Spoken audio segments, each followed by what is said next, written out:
Hello dear students आज हमारा topic है बेसिक प्रिंसिपल ऑफ इम्यूनोहेमेटोलॉजी। यानी कि जो हमारा सब्जेक्ट होता है हेमेटोलॉजी, उसमें जो इम्यून सिस्टम होता है उसमें इसका क्या रोल होता है उसके बारे में हम बात करेंगे। मेनली ये जो एक ब्लड बैंक का पार्ट होता है, ब्लड बैंक एक ऐसा प्लेस होता है जहाँ पर ह्यूमन बीइंग की लाइफ को सेव करने के लिए ब्लड और उसके कंपोनेंट को सेव किया जाता है। तो उसका जो वहाँ पे रोल होता है इम्यूनोलॉजी का, उसके बारे में हम डिस्कस करेंगे कि इम्यून सिस्टम जो है वो हमारे जो ब्लड बैंकिंग है उसमें क्या रोल प्ले करता है। तो उसके बारे में हम आपको आज बताएंगे। इसमें सबसे पहले जो पॉइंट होता है एंटीजन और एंटीबॉडी। यानी कि सबसे पहले हम एंटीजन और एंटीबॉडी के बारे में जानकारी लेंगे कि एंटीजन क्या होता है, एंटीबॉडी क्या होती है। तो एंटीजन एक ऐसा सब्सटेंस होता है जो कि यहाँ पर एंटीबॉडी को फॉर्मेशन करता है, और इसके अलावा जो स्पेसिफिक एंटीजेनिक जो सब्सटेंस होते हैं उनके साथ वो वहाँ पे रिएक्शन करता है। और हमारे जितने भी हमारे आरबीसी होते हैं, रेड ब्लड सेल्स होते हैं, हर एक ह्यूमन बीइंग के आरबीसी पर एक स्पेसिफिक जो है एंटीजन होता है जो उसके ग्रुप के बारे में हमें बताता है। यानी कि ऐसा सब्सटेंस जो यूजुअली फॉरेन भी हो सकता है, अगर कोई बाहर से आ गया है तो वो बाइंड हो सकता है स्पेसिफिकली किसी एंटीबॉडी या टी रिसेप्टर सेल के ऊपर में। इसके बाद एंटीबॉडी के बारे में बात करेंगे। एंटीबॉडी जो है उसको हम बोलते हैं इम्यूनोग्लोबुलिन्स, प्रोटीन्स के बने होते हैं।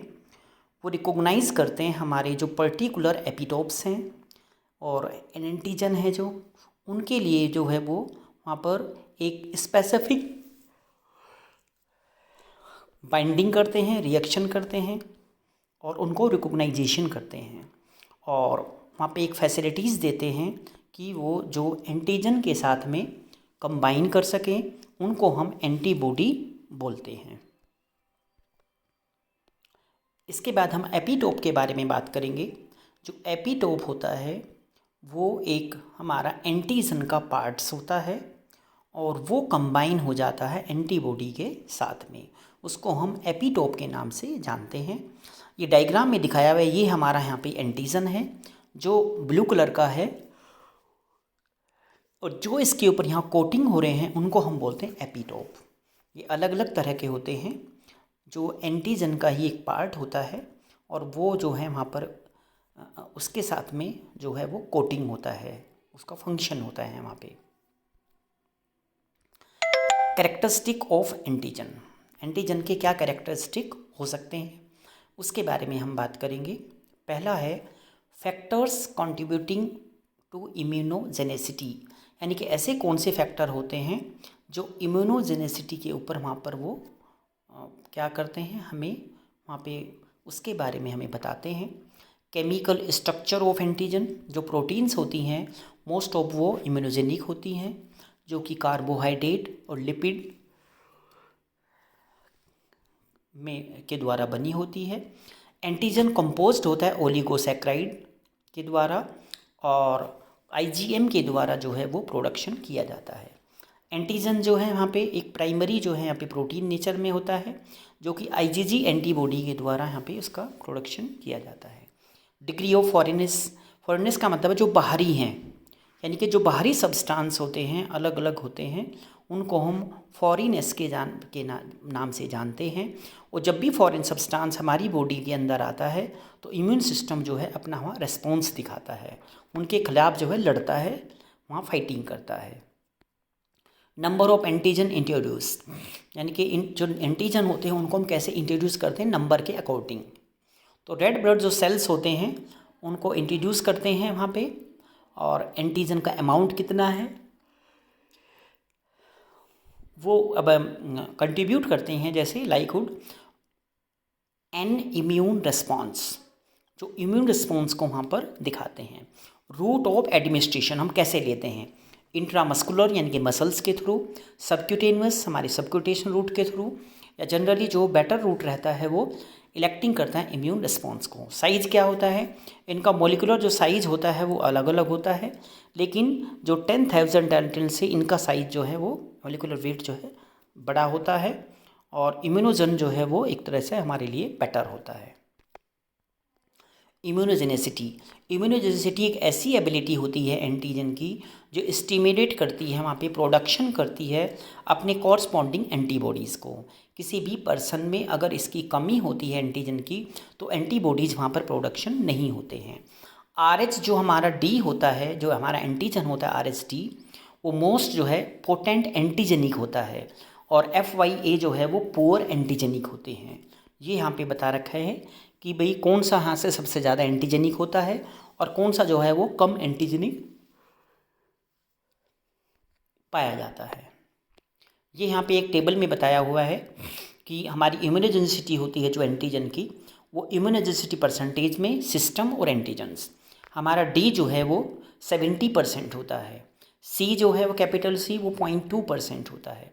ये सारा का सारा यहाँ पे इनके सब के बारे में यहाँ पे बताया। RH सिस्टम 0.4, तो ये सारा का सारा जो डी देखो सबसे ज़्यादा है इसमें इम्यूनोजेनिसिटी, और यहाँ पर जो अदर जो एंटीजन्स हैं उनकी इम्यूनोजेनिसिटी बहुत ही कम होती है। ये परसेंटेज में बताया हुआ है कि यहाँ पे कैल है उसका कितना होता है 10 और 1.5 होता है। अलग अलग जो हमारे एंटीजन्स होते हैं उनकी इम्यूनोजेनिसिटी यहाँ पे परसेंटेज में स्टेबल में बताई हुई है।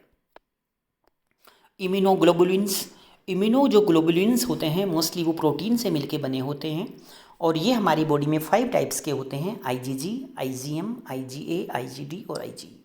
ये 5 इम्यूनोग्लोबुलिन जो है हमारी बॉडी में प्रेजेंट होते हैं। ब्लड ग्रुप जो एंटीबॉडीज होते हैं वो मेनली जो है वो कंफर्म कराते हैं IgG और IgM को। IgG जो है स्मॉलर मॉलिक्यूल्स का होता है जो कि पेयर में होता है और हैवी और लाइट चेन के द्वारा बना होता है। ये हैवी और लाइट चेन जो है ये अमीनो एसिड से मिलके बनती है, यानी कि प्रोटीन से बनती है। IgG जो एंटीबॉडीज होती है वो एक तरह से कोटिंग होती है, लेकिन जो एग्लूटिनेट सेल्स के साथ में ये कोटिंग नहीं होती है। IgM जो है उसमें 5 पेयर्स में होती है और ज्वाइन होती है आपस में J चेन के द्वारा।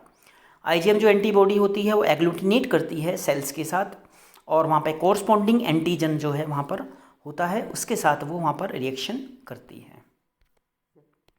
ये डायग्रामेटिक दिखा रखा है यहाँ पे, इसका डायग्राम है। ये एक लाइट चेन है, हैवी चेन है, वेरिएबल है, एंटीजन बाइंडिंग साइट है, ये कांस्टेंट रीजन है, हैवी चेन है, और ये हमारा कांस्टेंट रीजन है, वेरिएबल रीजन है, और ये एंटीबॉडी है जो वहाँ पे डी एंटीजन एंटी डी, ये एंटी ई और ये एंटीबॉडी सी। ये सब के बारे में यहाँ पे अलग अलग चेन जो है इनकी यहाँ पे दिखाई हुई है। ये IgM के बारे में बता रहा है, जो हमारी कंप्लीट एंटीबॉडीज होती है, हमारी अपनी होती है, इसको हम नेचुरल ऑकरिंग एंटीबॉडीज के नाम से भी जानते हैं। यह एंटीबॉडी जो है स्लाइम में एग्लूटिनेट हो जाती है, और ये जो है 10% जो 10 टाइम्स पोटेंशियल होती है ये एंटीजन कंबाइन साइट के ऊपर। यूजुअली इसको हम नेचुरल ऑकरिंग एंटीबॉडीज़ कहते हैं, जो कि प्लेसेंटा को ये क्रॉस नहीं कर सकती, यानी कि मदर से ये बच्चे में नहीं आ सकती है, और इसको हम कोल्ड एंटीबॉडीज़ के नाम से भी जानते हैं, क्योंकि इसका जो रिएक्शन होता है वो 4 to 20 डिग्री सेंटीग्रेड पे होता है, और इसका जो एग्जाम्पल है वो ABO एंटीबॉडीज़ इसका एग्जाम्पल है। ये इसका डायग्रामेटिक दिखा रखा है, ये पेंटामर इसको बोलते हैं, 5 जो है चेन में होती है। यहाँ पे अलग अलग जो है यहाँ पे आपको कंपेरिजन दिखा रहा IgM IgG में, ये कैरेक्टरिस्टिक है ये IgM और IgG का, ये डायग्रामेटिक दिखा रखा है यहाँ पे। तो हैवी चेन जो है वो म्यू होती है, इसमें गामा होती है।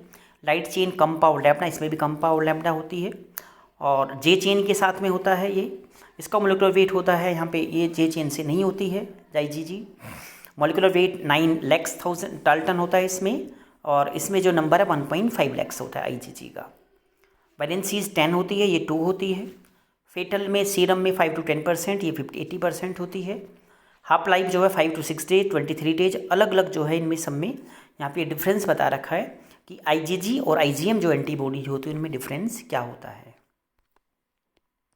जो IgG एंटीबॉडीज होती हैं इसको हम बोलते हैं एक तरह से यहाँ पे मोनोमर एंटीबॉडीज़। ये एग्लूटिनेट होता है IAT फेज में, और जैसे ही इसका जो एग्लूटिनेट करेगा सलाइन के अंदर यूजिंग एल्ब्यूमिन और एंजाइम इसको चाहिए। मोनोवैलेंट होती है, इम्यून नेचर में होती है, प्लेसेंटा को क्रॉस कर जाती है, यानी कि मदर से बच्चे में आ जाती है। इसको हम वार्म एंटीबॉडीज़ के नाम से जानते हैं क्योंकि इसका रिएक्शन 37 डिग्री सेंटीग्रेड पे होता है। और इसका एग्जांपल है RH एंटीबॉडीज़। ये इसका डायग्राम है। ये लाइट चेन, हैवी चेन और वेरिएबल इसमें रीजन होता है, और यहाँ पे कंटेंट रीजन और एंटीजन एंटीबॉडी जो बाइंडिंग साइट इसमें यहाँ पर साइट है। यहाँ पर इसमें जो है यहाँ पे एंटीजन आके यहाँ पे बाइंड करता है।